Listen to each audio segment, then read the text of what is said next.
چھٹی حدیث بھی بخاری اور مسلم سے ہے، مشکات میں 5959 نمبر حدیث ہے، بخاری مسلم دونوں میں موجود ہے۔ ہم عائشہ رضی اللہ تعالیٰ عنہ کہتی ہیں کہ نبی صلی اللہ علیہ وسلم کی وفات میری گود میں ہوئی، میری یہ جو آپ سمجھ لیں گلا اور سینہ، اس کے درمیان آپ صلی اللہ علیہ وسلم کا سر مبارک تھا، اس حال میں آپ صلی اللہ علیہ وسلم کی وفات ہوئی۔ اور کہتی ہیں کہ میرے لیے فضیلت ہے کہ آپ صلی اللہ علیہ وسلم کی وفات سے پہلے اللہ تعالیٰ نے میرا تھوک اور نبی کا تھوک ایک جگہ پر جمع کر دیا، اور بتایا وہ اس لیے کہ میرا بھائی عبد الرحمن اسی حالت میں آیا، اس کے ہاتھ میں مسواک تھی اور آپ صلی اللہ علیہ وسلم عالم نزع میں تھے، تو آپ نے اشارہ کیا تو وہ مسواک آپ صلی اللہ علیہ وسلم نے اپنے منہ میں ڈالی، یعنی مسواک کے ساتھ آپ کی اتنی عقیدت تھی، امت کو درس دینا تھا۔ بخاری مسلم میں حدیث ہے اگر مجھے امت کی تکلیف کا خیال نہ ہو تو میں مسواک کا حکم دے دوں، فرض کر دوں۔ اور ظاہر ہے یہ جو ٹوتھ پیسٹ یا برش ہم استعمال کرتے ہیں یہ اسی میں داخل ہے، کیونکہ صفائی نصف ایمان ہے، صحیح مسلم میں حدیث ہے 534 نمبر، تو اس کی جو بھی ماڈرن فارم استعمال ہوگی، علماء نے خام خواہ ایک اس کو عجیب و غریب مسئلہ بنا دیا ہے۔ یہ صابن جو ہم استعمال کرتے ہیں اس کی جگہ کبھی علماء نہیں کہتے صابن استعمال نہ کریں، مٹی استعمال کریں، لیکن جب ٹوتھ برش کی باری آتی ہے فوراً کہتے ہیں جی برش چھوڑ دیں، آپ مسواک استعمال کریں۔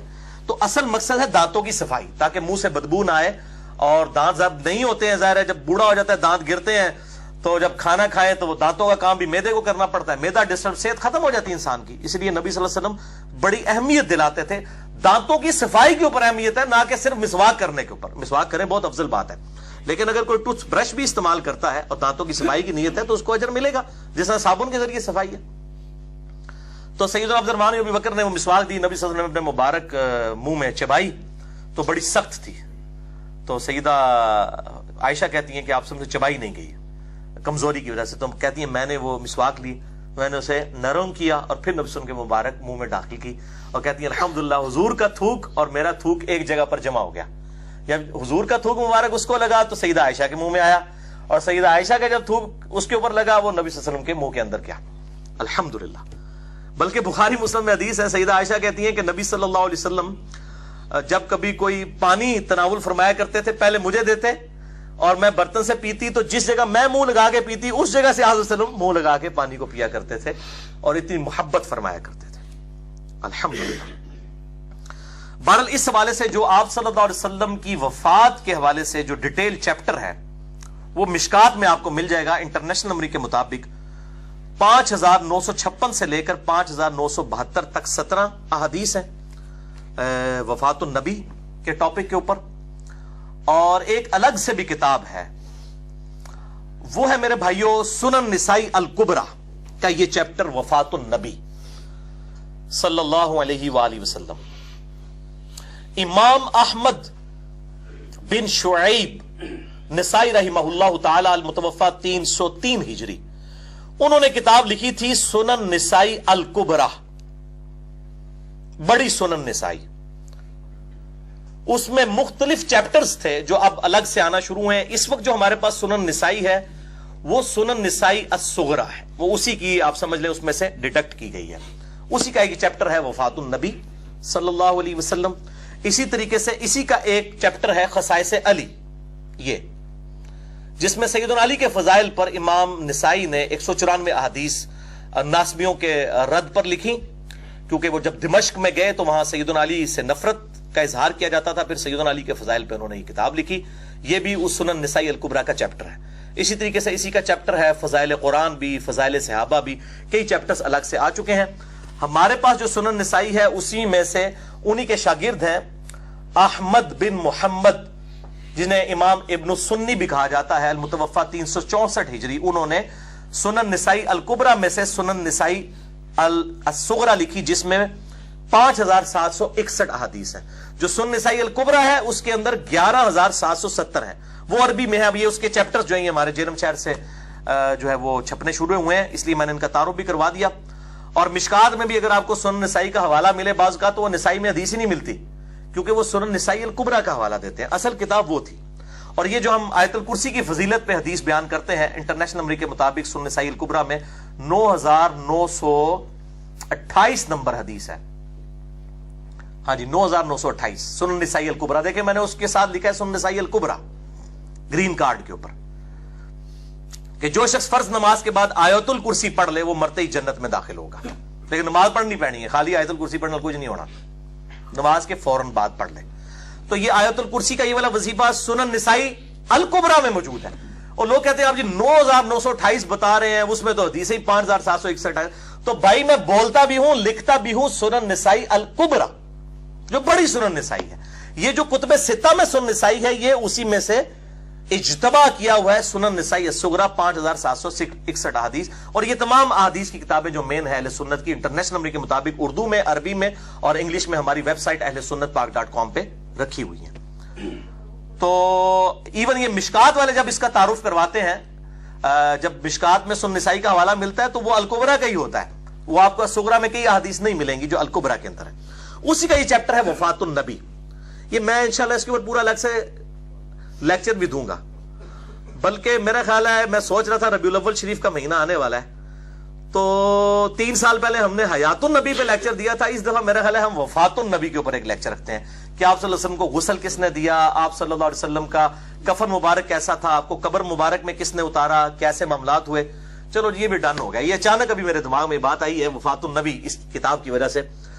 تو وفات النبی ایک پورا چیپٹر ہے سنن نسائی الکبریٰ کا, جو اردو میں چھپ چکا ہے شیخ غلام مصطفیٰ ظہیر صاحب کی تحکیم کے ساتھ, اور یہ میں نے آپ کو دکھا بھی دیا. یہ کتاب جو ہے میرے بھائیوں یہ اسی کا چیپٹر ہے. اس میں پوری ڈیٹیل ہے کہ آپ صلی اللہ علیہ وسلم کا جنازہ کس طرح پڑھا گیا. یہ پبلک مشہور ہے جنازہ ہی نہیں ہوا.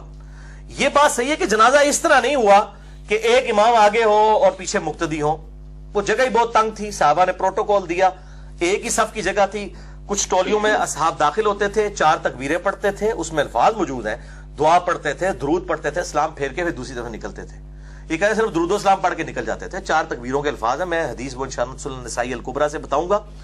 پورا وفات النبی والا یہ کتاب الوفا چیپٹر ہے سنن نسائی الکبریٰ کے اندر, جس میں پورا آپ صلی اللہ علیہ وسلم کے جنازہ کا طریقہ کار کیا تھا وہ سب کا سب جو ہے وہ لکھا ہوا ہے. اور اس کتاب کے اندر, اس چیپٹر کے اندر 47 احادیث ہیں انٹرنیشنل نمبر کے مطابق 7077 سے لے کر 7123 تک. تو اسی کی تحکیم کے دوران شیخ غلام مصطفیٰ ظہیر صاحب نے ایک بات لکھ دی. میں چونکہ سیدہ عائشہ کے اوپر ڈسکشن ہے اور شیعہ سنی کنفلکٹ بھی اس حوالے سے ہے, میں اس کو کلیئر بھی کر دوں. ویسے انہوں نے الگ سے بھی السنہ 15 نمبر میں بھی یہ بات لکھی تھی, اور اس میں بھی مسند امام احمد کے حوالے سے لکھ دیا ہے. مسند امام احمد میں انٹرنیشنل نمبر کے مطابق جلد 6 صفحہ 274 پر 26391 نمبر حدیث ہے. مشکات جو مکتبۃ الشاملہ کی نمبرنگ میں بتا رہا ہوں.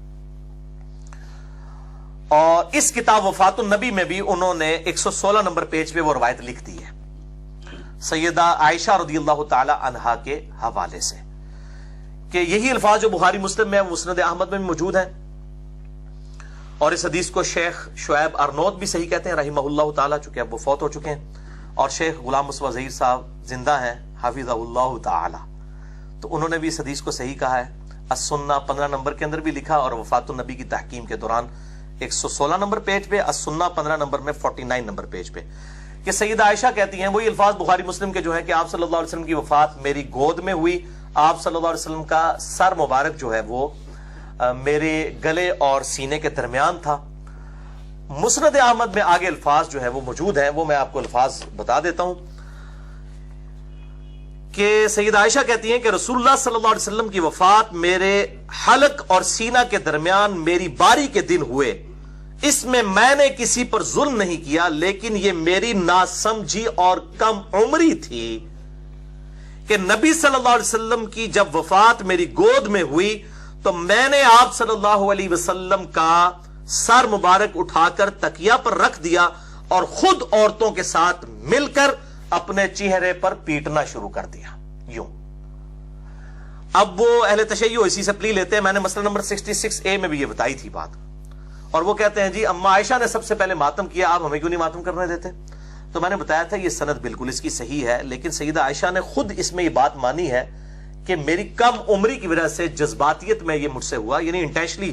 یہ نہیں کہ وہ ہر سال پھر پیٹا کرتی تھی, اس وقت ایک خاص لمحے میں یہ معاملات ہوئے. ظاہر ہے بہت بڑی مصیبت ٹوٹی تھی مسلمانوں پہ. سیدنا عمر جیسا بندہ صحیح بخاری میں آتا ہے کہ انہوں نے تلوار نکال لی تھی کہ میں اسے قتل کر دوں گا جو کہے گا کہ نبی صلی اللہ علیہ وسلم بہت ہو چکے ہیں, باقی کو تو آپ چھوڑ دیں. تو اس میں الفاظ ہیں کہ یہ میری ناسمجھی اور کم عمری کا نتیجہ تھا. تو جب انہوں نے خود مان لیا کہ مجھ سے یہ جو معاملات ہوئے یہ میری غلطی ہے، تو اب اس کے بعد اس کو ماتم کی دلیل کے اوپر پیش کرنا بالکل زیادتی ہے. تو یہ میں نے بھی اس حوالے سے کلیئر کر دیا.